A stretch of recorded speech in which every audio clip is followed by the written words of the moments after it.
The Read to Lead podcast, episode 11. Hey there, this is John Lee Dumas, host of the Entrepreneur on Fire podcast, and you're listening to the Read to Lead podcast with my good buddy, Jeff Brown.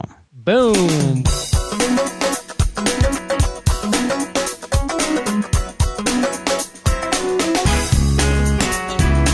We think we have goals, but what we really have is just priorities. If we're not actively or strategically moving towards a specific thing in life, then that's not a goal. Welcome to the Read to Lead podcast with Jeff Brown. Jeff believes that if you desire to achieve true success in business and in life, then consistent and intentional reading is a must. The Read to Lead podcast will not only help you narrow this ever-important reading list, but also bring you key insights and valuable feedback from some of today's most successful and inspiring authors. And now, here's Jeff. Welcome back to the Read to Lead podcast. I am Jeff, and here to help you develop a more intentional and consistent reading habit. Why? Because we believe that intentional and consistent reading is key to success in business and in life. We get to sit down with another successful author today. In fact, a new author, a guy by the name of Erik Fisher, who is most known for his podcast, Beyond the To-Do List, but he's just released a new ebook called Beyond the To-Do List.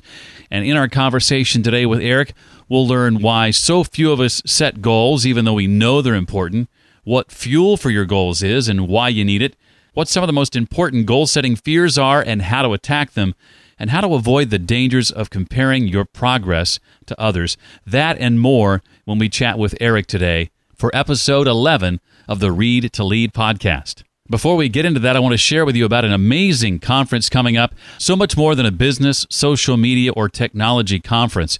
Road Trip 2013 is a branding and strategy educational experience that will change your life, then your business, and ultimately your brand.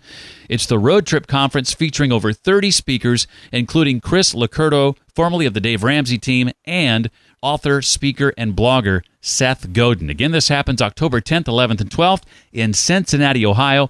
Well worth the trip if you don't live in the area. And the folks at the Road Trip Conference have a special discount just for Read to Lead podcast listeners. You can get $200 off when you enter my name in the promo code box. Just enter Jeff Brown for $200 off when prompted for your promo code.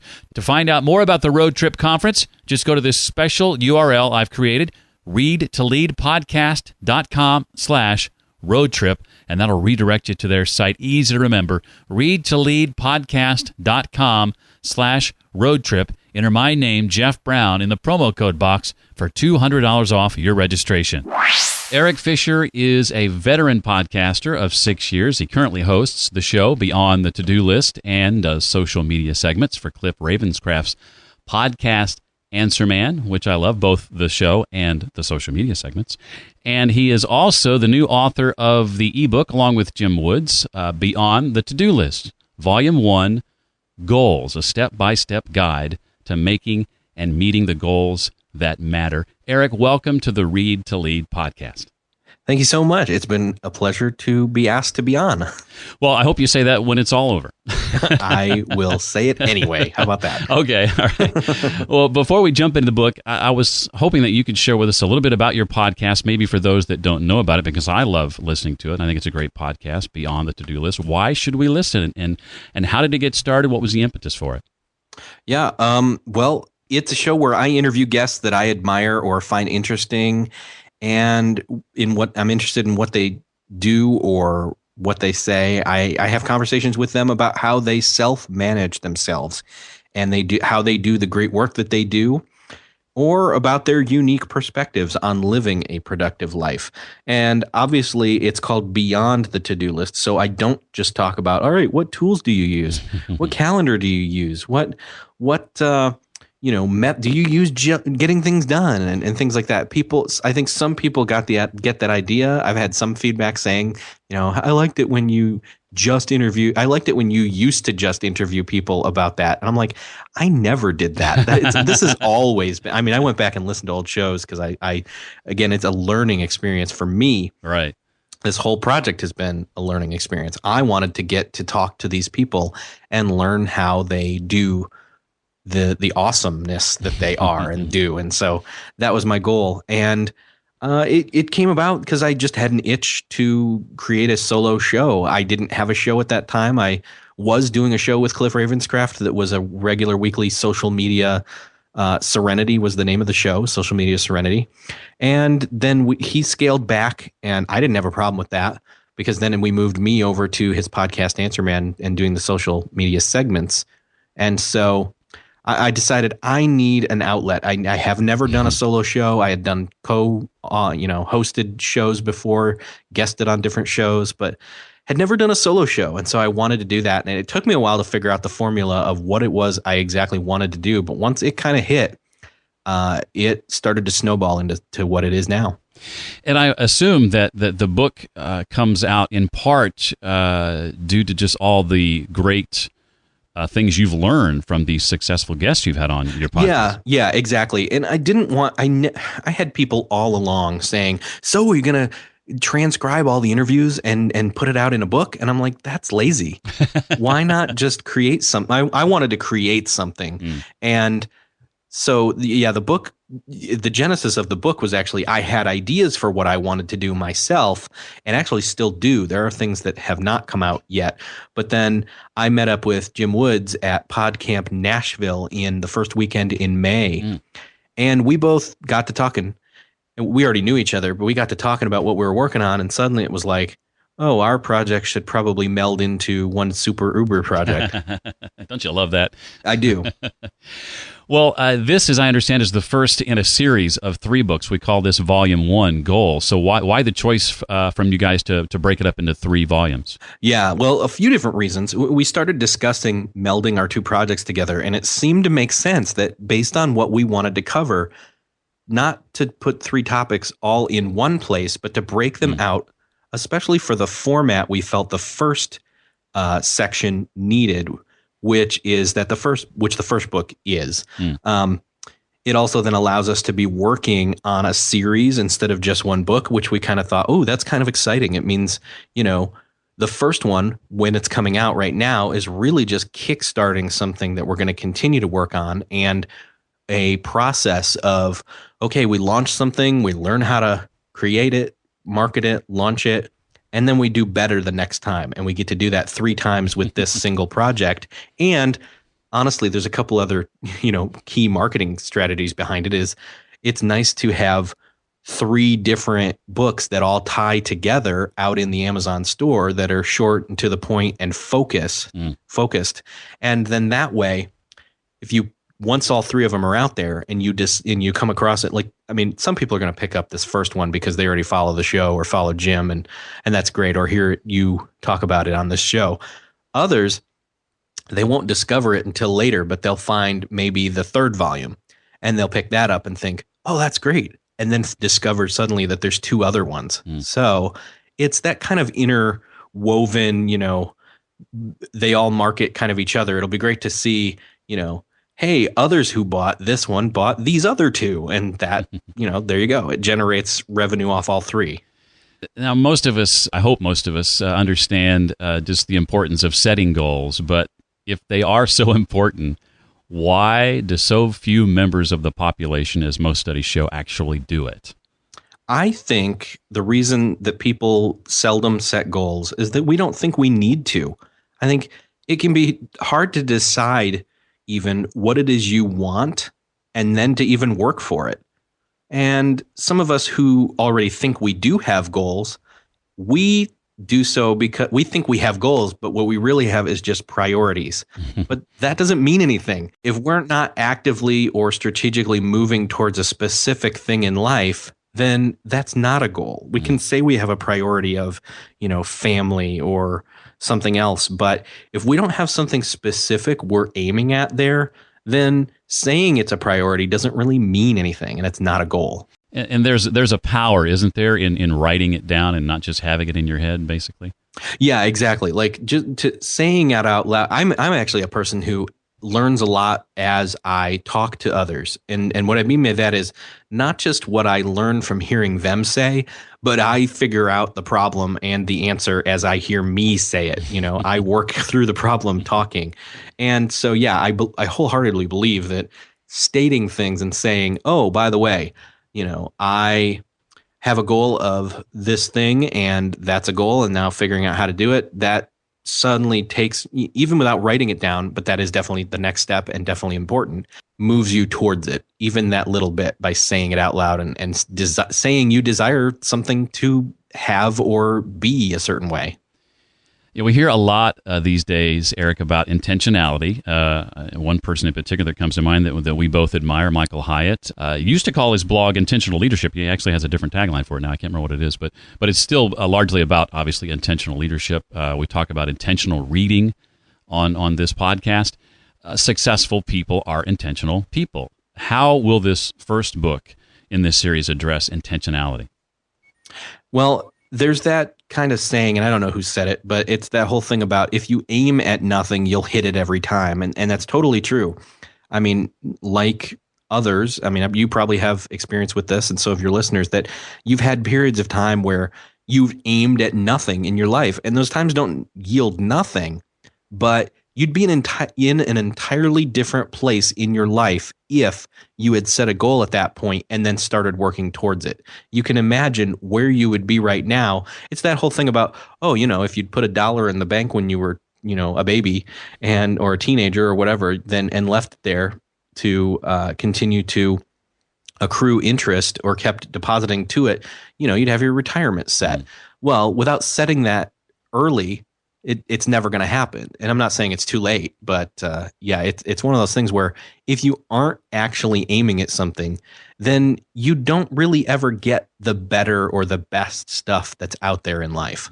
I know you probably have participated in mastermind groups. I'm in one with a few guys, and one of the things we did early on was break out the Wheel of Life, and this was my introduction to it just a few weeks ago. I hadn't seen this before, and rated ourselves in each of the 7 areas. Can you share about what the Wheel of Life is, the evaluation process, how it's designed, and what it's designed to do, and why you feel it's so important to take this sort of self-evaluation?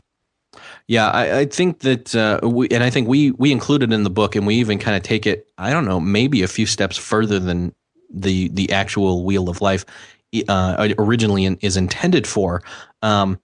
Most recently, I mean, it's a Zig Ziglar thing. Most recently, I've heard Dave Ramsey and specifically Chris Locurdo talk about it. It's actually Chris Locurdo's really one of his top blog posts ever is that one.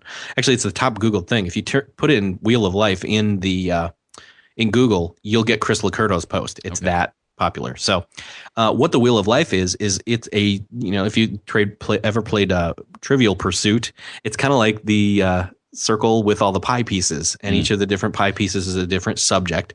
So this is kind of like the different subjects in your life. So you've got health, you've got career, family, and I'm going to butcher them, but because I'm not looking at them, but all the different compartments of your life, like family and money and all those different things, each take a slot in a pie piece in that circle. And one of the things that Chris always says is that if your Wheel of Life's out of whack, then you're gonna be running on a car that has a flat tire. We took it a step further. For me, I basically said, okay, well, for example, and we walk through this in the book with different things. If family, and this is where sometimes people say, oh, okay, well, I have a priority of family. Well, no, you have an aspect of your life that is family. When you put family as a compartment of your life, then what you need to drill down further is say, okay, well, what are the relationships that are in that? And for me, that would be my wife, my daughter, and my son, at least immediate family first. And then I say, okay, well, then pick one of those. Okay, wife. So if I go with wife, then what does success look like for that relationship with my wife? And so then it's like, oh, okay, well, I'll list things out like communication or intimacy or, different things like that. But you're still not done. You need to go another step further and say, okay, well, what are the things I need to be doing in order for what I just listed as success to happen? And so, for example, it'd be maybe date nights or having specific time where you talk business of the family, and then other time where that's kind of off limits unless it's an emergency, different things like that. And then you even move further down, like if you want to schedule that time or you want to put on the calendar date night. that's kind of my thought process and flow through the wheel of life, and how you can. So you saw what I just did with just my wife. Going back up, I'd go again to, my daughter, and then my son, and then other family members that are fringe, not fringe, but extended family is the proper term. And so then move on to another pie piece.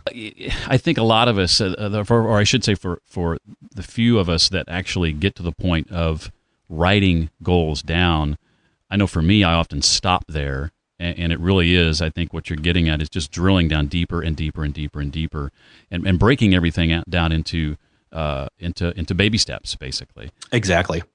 One thing you mentioned, a term you've sort of coined for this, is the fuel for your goals. In other words, multiple reasons to want to achieve a goal. I know I often get stuck with just, I want to achieve that goal because of this thing, but you say multiple reasons for wanting to achieve a goal are important. Yes. Well, we talk about that in the book, and the thing about that is, and I'll even let me go about it this way. I'll be confessionary right now. I have a specific goal that I am working on, and it's a health goal. And I reasoned out that it was the most important goal for me to work on for a number of reasons. And essentially, I need to lose about 60 pounds. And so I have already started that, and what I think what the fuel is for me is, one, I realize that it's going to have the most impact across the board on the wheel of life for me in a number of different areas. Number one, family. I need to have more energy and be in a healthier place to support my family, to be able to spend time with them, and to be able to enjoy my time with them. And so there's like 3 different smaller pieces of fuel right there. Another one would be, for career or work. Well, if I'm slimmed down and in a much better place physically, then I'm going to, even subconsciously, be looked at more favorably. That's just a fact of life. It is what it is. And 3, for productive wise, I mean, this is the key. One of the key ones is that I know that if I'm carrying around all this extra weight, then I'm expending my energy and doing work towards getting myself around everywhere and trying to focus and all that kind of stuff towards my work. But if I were to lose that weight, my clarity of mind would be there. My focus would be there.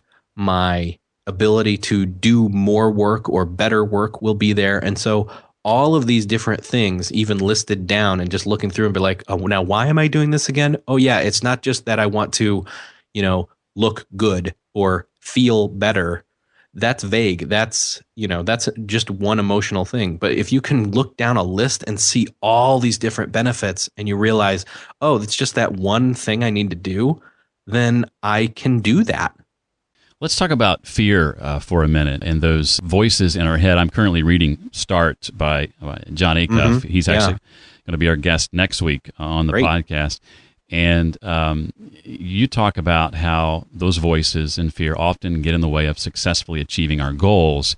And I'm curious to know, with a lot of the successful people you've interviewed on your show, they talk about the fears they've had to face because they're just like the rest of us. What are some of the more common fears that you hear from people? Well, I hear that it's going to be too hard. I hear that you can do all the work and then have it not be worth it. That they'll spend all time on something and really they should have been spending time on something else. It's funny that you bring up Jon Acuff because I was going to actually refer you to his site that's called nomorevoices.com that he's set up to where you can go and you can anonymously post different fears like that. Like, I fear that anxiety will grow larger and consume my life is one. And then 74 other people went and clicked me too. And I try, but I still fail. I'm sorry. And another one here, I'm afraid my talents are a dime a dozen and are not commercially feasible. This site, you should definitely check it out. If you go there, the more clicks something gets, it's the larger the text gets, I think is part of what the deal is. But it's one of those things where, here's one. I'm such an idiot. So it's those inner voices. that you are not alone with having those voices. All of us have those, and knowing that you're not the only one can help for sure. And I know one of the questions you ask every guest on your show is, in an ideal world, how do you start your day? What are some of the more interesting answers you've gotten to that question?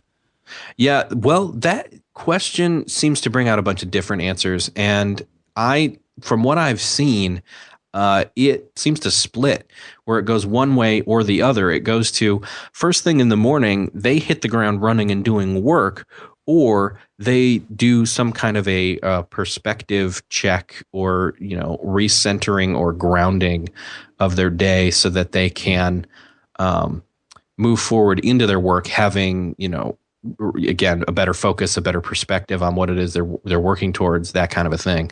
Now, I'm the kind of guy, I don't know if you've struggled with this or not, but I'm the kind of guy who is easily enamored with digital productivity tools in particular. I've got literally dozens that I have implemented at one time or another in my life. I'm thinking of like Informant Pro on my iPad, or ToDo web app, or the Reminder app for iOS.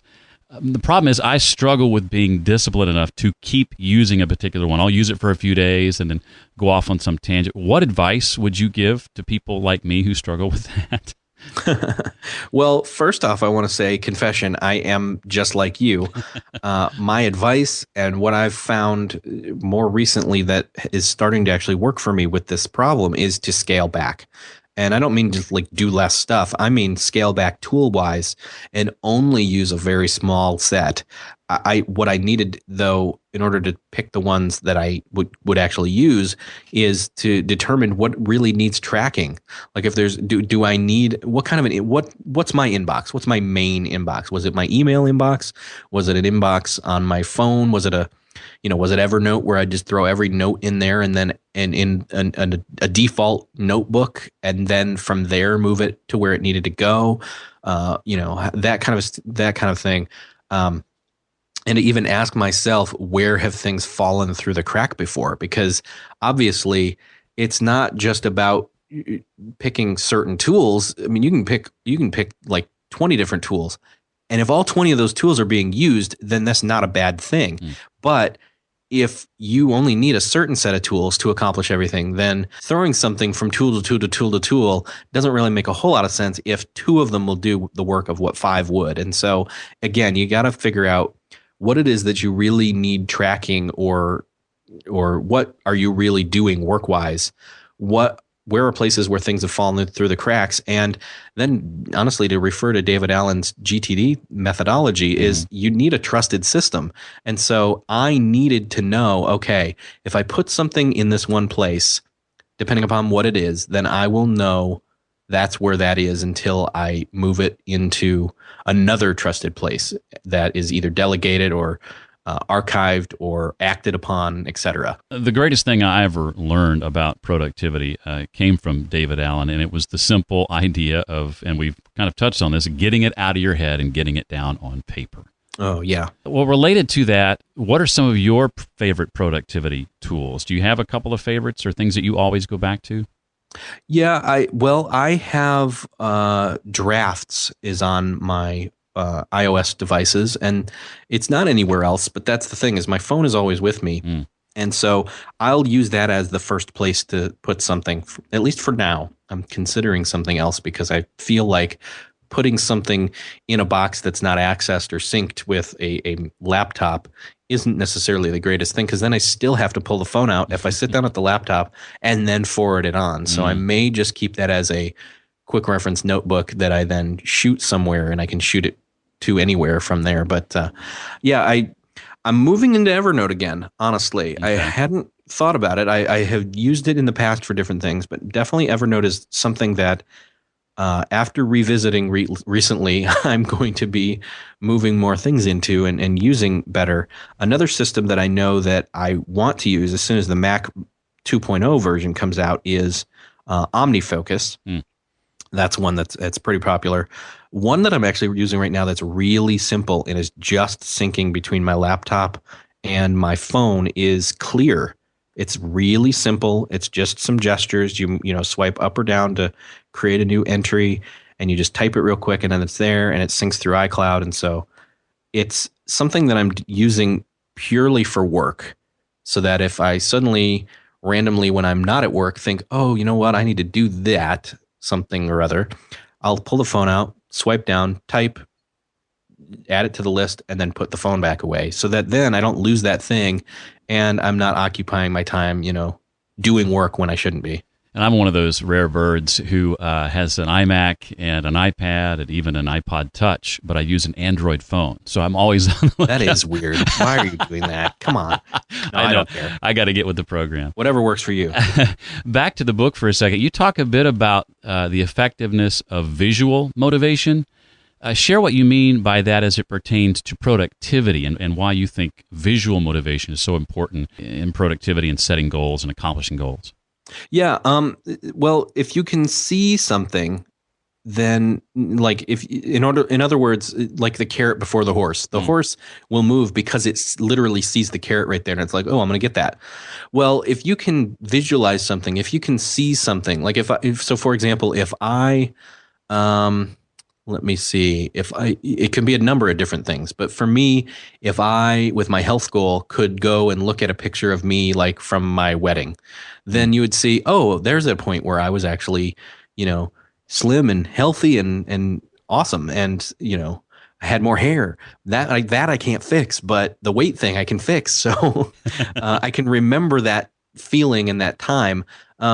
That's one way of doing it. Another way would be to literally go and find visual touchstones or reminders. I know Jim actually had a post about this, which is pulled from the book recently. Jim Carrey did a couple of different things where he wrote himself a $10 million check that then basically deteriorated almost to the point of being gone, that he kept in his wallet as a reminder of, how hard to work towards his acting goals. And then he suddenly got a key role. Another one was he would go and he would go up to the Hollywood sign and sit there until he could remember, it would ingrain in him the desire again. Okay, I'm here. I'm in Hollywood. I'm at the Hollywood sign. And go back, and then he wouldn't come back down until he was ready to attack. If you visualize you're looking at a mountain and you have to climb the mountain, then that's tough. You're looking at one giant goal. But if you can look at something maybe lower down and attack that, you can do that. Another area you tackle is the very important idea of a support system, having a support system in place. Talk about what you describe as the 3 support system levels that you recommend. Yeah, well, the first one being spouse. And again, if you don't have a spouse, then you need to pick a close friend or even one specific friend from level 2. Level 2 is friends that are in the trenches, people that are also working on things that in the similar vein of what you're working on. And so that could be, for me, that could be other friends of podcasters, that are podcasters, I should say, or other authors, or honestly, people that I've already gravitated towards naturally and have gravitated towards me when it comes to interactions online. So level 3 is a brag table. You got to have, and this can be, again, with the same friends in the trenches, but you specify a certain day or time or whatever, and you get together, digitally or face-to-face, and you talk about the successes and you congratulate each other about those different things so that you can feel good and celebrate it and, celebrate the milestones. You got to do that in order to feel the motivation to keep going and moving forward. Eric, I think one of the things that we're all probably guilty of at one time or another, and I certainly, number one on this list, is to compare our progress with other people and their progress, maybe on a similar goal or path that we're on, and immediately wanting to check ourselves against that. Share why that's such a dangerous trap to fall into. Well, one, it's going to get you nowhere. I mean, well, that's not entirely true, I guess, because you could follow somebody else and you could be jealous of them or envious of them and compare yourself to them, and you could even work hard enough and do what you need to do to be them and have the success that they've had as well. However, the sad thing about that would be you wouldn't have spent the time figuring out what your own goals were or your own calling was, and you would have had somebody else's, and so you'd still feel unfulfilled, which is not a place we want to be in. Another great thing about, or a horrible thing actually, about comparing yourself to somebody else is everybody has different abilities and circumstances and timing. And so, like John Acuff often says, don't compare your start to somebody else's middle or your blooper reel to their best of. I mean, that's how we do that all the time, was where, again, I'll use John as an instance and that, or an example, that he's done, however many things in life that I would love to have done, like New York Times best-selling book and blogs consistently and goes and does speaking gigs and all these different things. And I could be envious of that, but that doesn't make any sense because he's been doing it longer than me. Right. And so I'm going to go ahead and learn from him and apply the lessons that he's learned, especially about failure, which he doesn't shy away from, and then apply those to keep myself from failing in those same things towards my own goals. Well, as an author and as a podcaster, a lot of folks look up to you. And of course, I define leadership as influence, and you obviously have a considerable amount of influence. So I want to ask you a couple of questions related to that. What would you say, Erik, is the single greatest business lesson that you've ever learned? Yeah, as far as business goes, you never can go wrong if you're helping others. And I know that some people, don't have time to do that as often as they'd like to, and I try to make time for that as much as I can. So I guess I would say it always comes back to you. If you do good work, if you help others and achieve their goals, then it's going to come back to you. I always try to, as much as I can and as often as I am able to, time-wise, make sure that if somebody needs help and I see it, I help them. Or if they ask for a request, then I try to do that as well. Well, what would you say is the single most important leadership lesson you've ever learned? Kind of related to that last question. Mm-hmm. It's a little bit of a variation on that. This one comes from, and I've learned it from Chris Lacurdo, is that your job as a leader is not to make your team make you successful. Your job as a leader is to make sure that your team has everything they need to be successful. A leader is only worth the followers that they have. And so you are about your followers. You are not about you, and your followers aren't about you. It's the other way around. Over the span of your career, what one thing do you credit most for impacting your personal development more than any other? It's interesting. I think, honestly, that of my career, I think it was that I just decided to be bold and interview for jobs and apply for things that I had no intention of getting, but just to have the experience of getting in front of people and learning how to interview, as well as getting in front of people that I knew would then take notice of me. Because ultimately, the position that I have right now for my day job is not one I applied for. I was put in that position, and the position was created for me because of that. I think there's a lot to be said for that. It's sort of the Seth Godin linchpin concept, really, is to be just so valuable at what you do that those kind of opportunities present themselves. Yeah, exactly. Like I took a job position that they never ended up filling, and I took that and kind of looked at that as a guide and said, well, they didn't end up filling this, but that must mean that they still need some of these things. And so I went down through and used that as a guide. I even pulled that job description out in an interview and said, you were interviewing people for this position a while ago. Ever since, I've been using it as a guide to learn and focus my education towards that. And so that way I could meet that expectation for when you decided to post it back out there again. And they never did. But showing that initiative really caught the specific person that then called me up and said, it caught their attention. They called me up and said, hey, we're going to need to do social media in the future. We'd like you to prepare to do that. Can I take you to lunch? Erik and co-author Jim Woods, responsible for the book Beyond the To-Do List, Volume 1, Goals, a step-by-step guide to making and meeting the goals that matter. Erik, before we wrap up, share with us where we can find you online, and share with us any new projects coming up that you want others to know about. Sure. Well, the best place to find me is to go to beyondthetodolist.com and check out the podcast, subscribe, and listen to all the interviews. And to find me on Twitter specifically is probably the easiest place to go, twitter.com/Erik with a K, the letter J, Fisher. And ultimately, my goal right now is, along with the book, to bring the podcast to a higher level, the next level. I've just redone the artwork for the show, as well as, and it matches the new cover for the book. And so that was kind of nice and timely. And then the site will be matched along with that by the time this episode is out. So that'll be awesome. And any other new projects? Well, I have a couple of, actually the next two projects are really just volume 2 and 3 and getting those completed and then out there, because the sooner they are, the more some of that synergy that I was talking about between books 1 through 3 will start to work for people. And our hope is that people will be able to pick up even just volume 1 and start to read through that either on a daily basis or take a day and just sit and read it straight through and do the homework as well as you do the reading, and to really just have it change their life, really. Well, Erik, it's been a pleasure having you on. The impetus for me starting this podcast was my desire and passion to share what I was reading in the books I was diving into, and I appreciate the Beyond the To-Do List podcast and what you do there, and now taking what you've learned and putting in a book so the rest of us can learn as well. So thank you for that. Thank you for your show, for what you do, for being on this show, and for the new book. I look forward to diving in even deeper.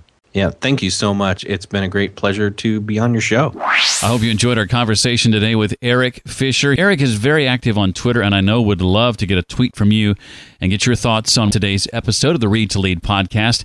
Again, you can find him on Twitter at Erik J. Fisher. That's Erik with a K, the letter J, Fisher on Twitter. To comment on this episode, just go to the show notes for this page, readtoleadpodcast.com/011 for episode 11. That's readtoleadpodcast.com/011. You'll also find any and all resources we talked about during our conversation at that page, readtoleadpodcast.com/011. Don't forget about the Road Trip Conference. You can get $200 off your registration when you use my name, Jeff Brown, in the promo code box. To find out more, readtoleadpodcast.com/roadtrip. That's readtoleadpodcast.com/roadtrip.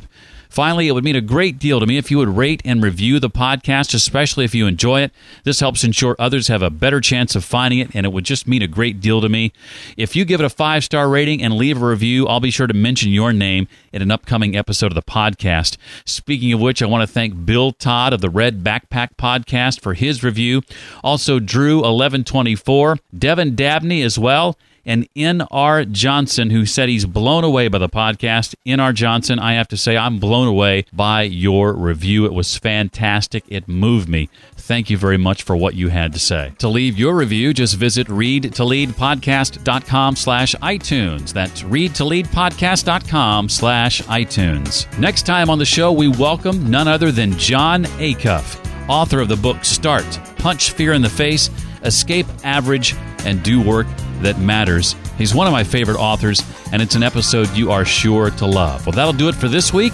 I hope to see you next week along with Jon Acuff for episode 12 of the Read to Lead podcast. Thanks so much for listening to the Read to Lead podcast. As a subscriber, we challenge you to be more than just a passive listener. Become a vital member of the community. Visit us on the web at readtoleadpodcast.com and chat with other members at facebook.com/readtoleadnation. Until next time, remember, leaders read and readers lead.